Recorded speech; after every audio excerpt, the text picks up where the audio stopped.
Good morning, good afternoon, good evening, wherever you might be.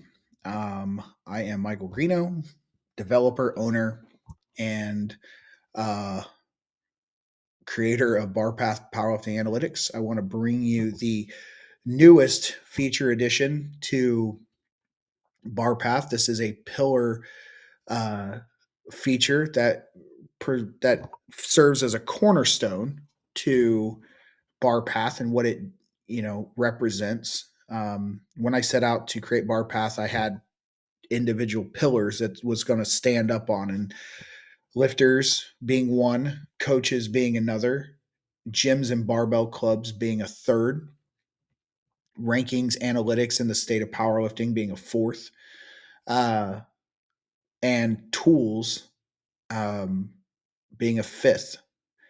Uh, with that said, gyms and barbell clubs has been created. And getting into that, it gives us space. It gives us space for these communities to show their lifters, show how powerful they are, show their history, and show what makes them great, but also to be found. There was a time when legendary gyms like Westside Barbell, Super Training, Big Iron, these were destination gyms, and you knew about them by word of mouth. Today, with the internet, it's hard to find places. You go to Instagram, but like when you have places that the gyms today don't have that prominence, and Barpath seeks to kind of create that culture again, right? We're seeking to create the best gyms, right? And we're doing that. So I go to the gym section by creating this directory. And at a surface level, it just looks like a simple directory. We have one gym currently. Um, the hope after this video, after it's released, is that other gyms see the value in it and they sign their gym up for a membership and present their gym on here in their community, and then they stack rank it, right? And if you notice, the map um, is kind of the prominent feature on this page. Right in the middle, that's where the first entry Strong Barbell Club is, in Kansas City, Missouri. Kind of right out there. And the biggest thing we see as you kind of zoom in closer and closer, closer to the metro area here, but you'll see that there's a number one. Well, there is only one, but that is a ranking. So if say there was 10 gyms on here, uh, and that those other gyms had a higher average dots, well, guess what? They would be number one, right? So uh, the sorted by average raw dots, not by location. That is the start of it. So, and we can do good lift points and Glossburner as well if we needed to. But we're just going to sort it by dots to start. But if you look at the top, multiply, raw, single ply, unlimited wraps. Essentially, what this is derived by the number of people are who have done things in your gym.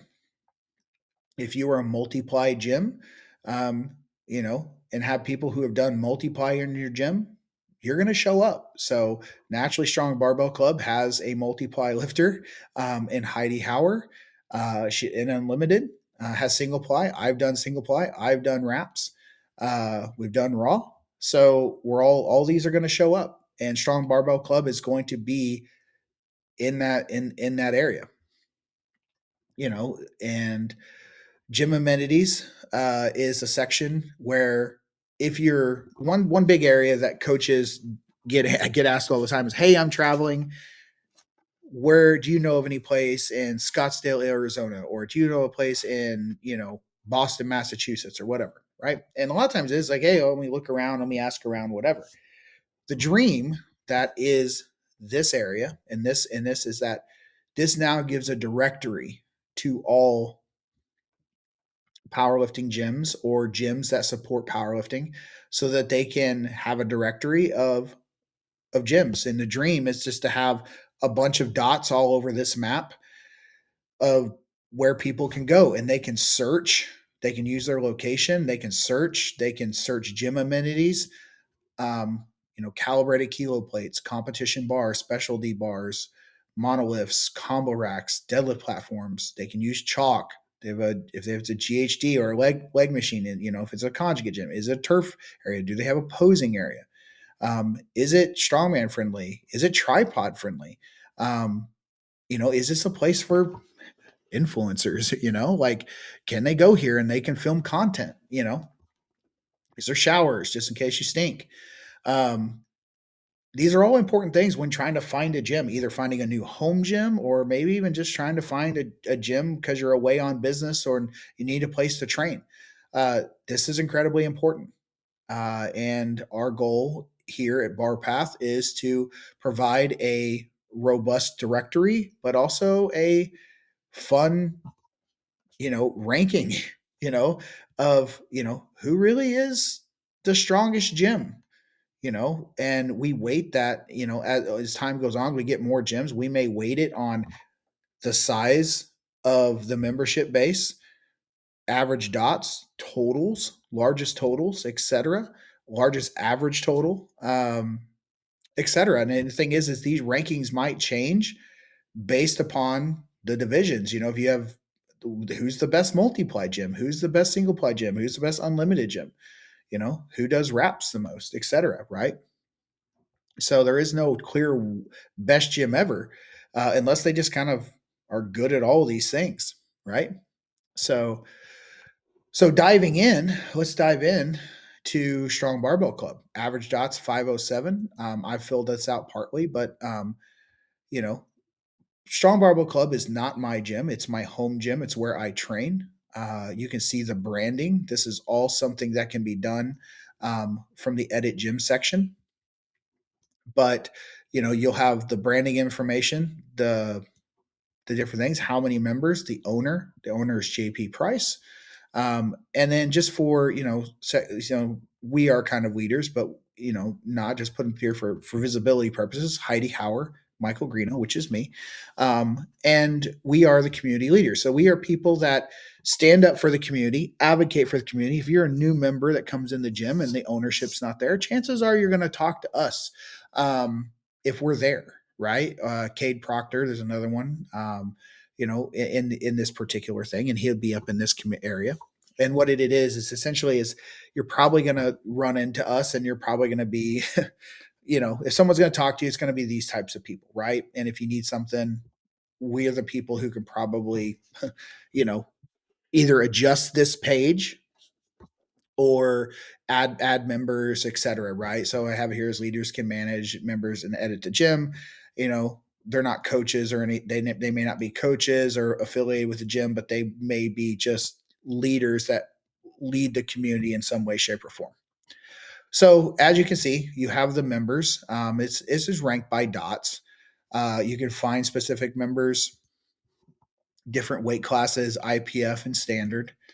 And then just you can go to each person's individual bar path if you really wanted to. So you want to sit here and you want to go to their bar path, you can look them up and you can find out who they are and what they're about.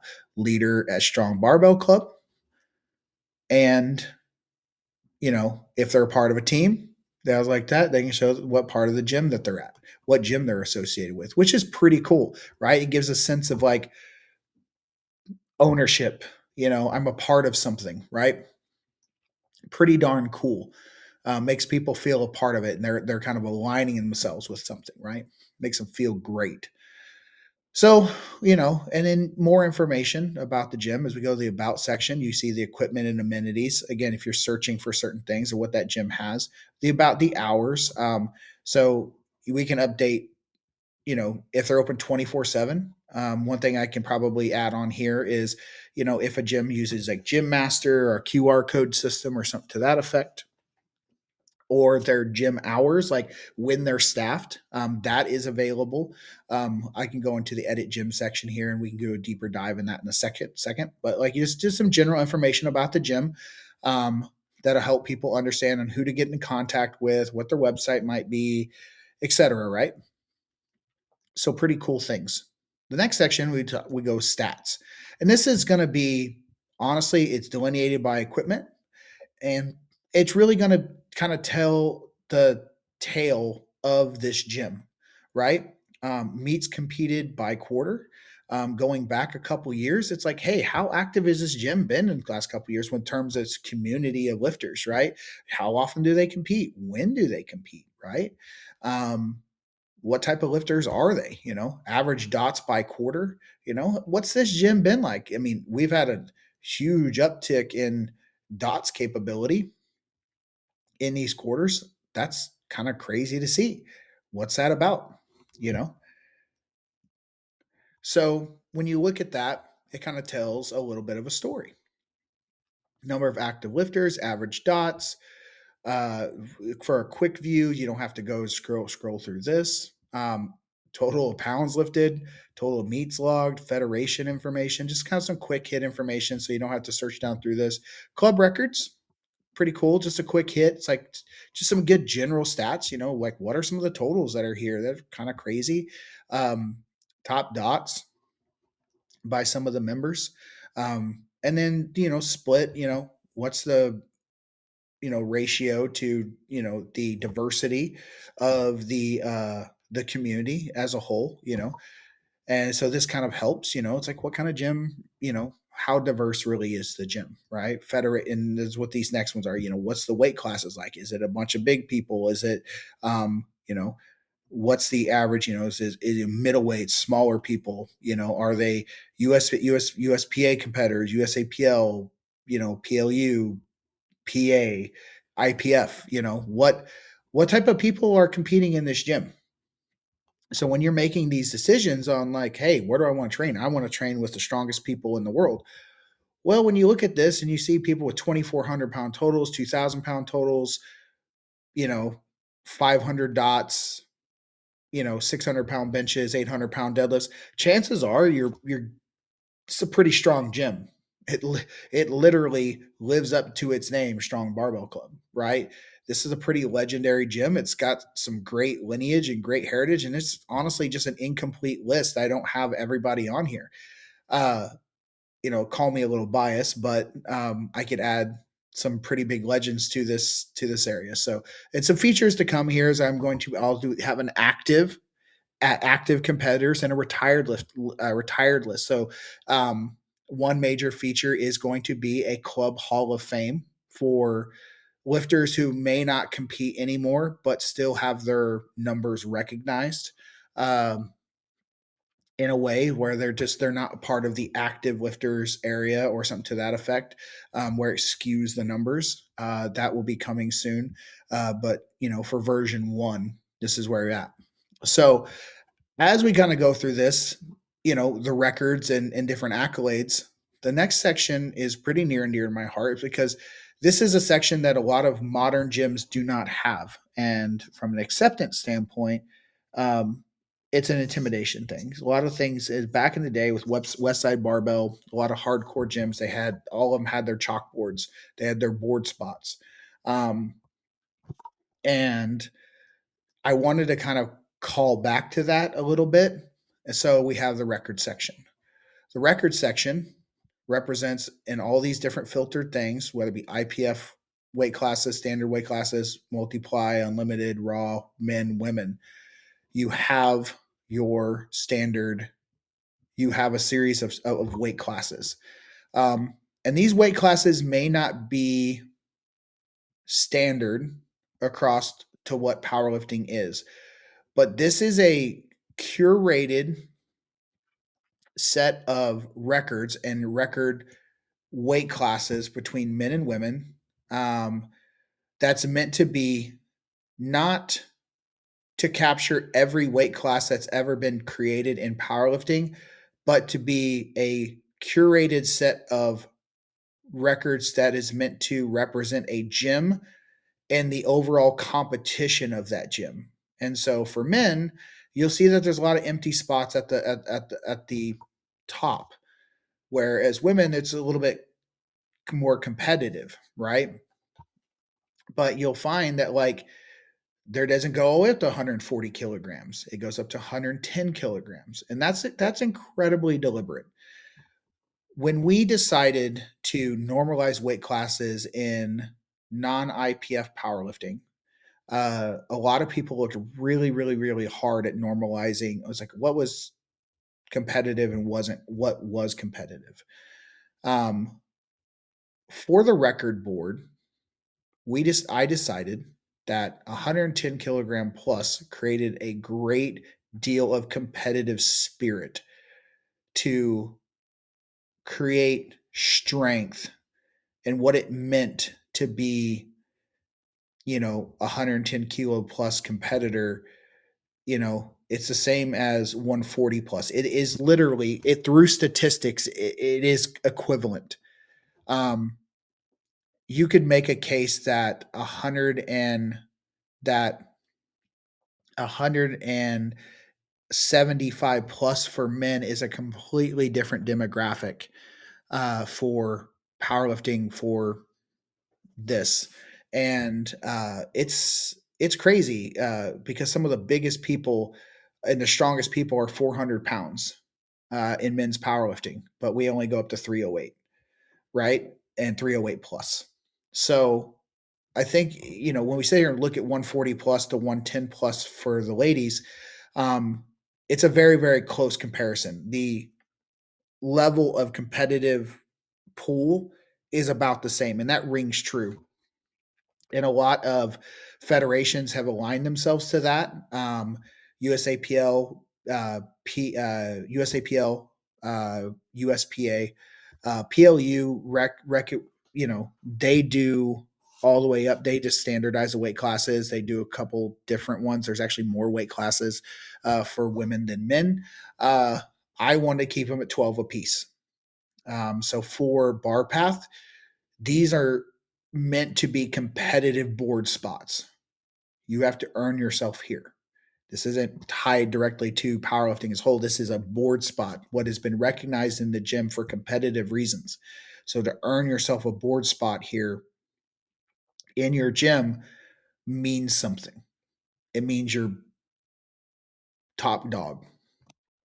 So, and we want to bring back that competitive spirit. We want to bring back that competitive spirit. So someone's fighting for something here, because the West Side board was legendary because people fought for it. They fought for a board spot and they won money to have a board spot, right? There was incentive to be on that board. And when you went to West Side, you had one job, was to get on that board. And that's what I want this to be. This is what I want to be approached about. If you're a gym and you use this is a proving ground, and it's all curated off of the result set that we get from Barpath, that comes from open powerlifting, et cetera. So there really is no maintenance that a gym has to do, just kind of put it up on a TV. So uh, pretty light touch and pretty convenient. Cool.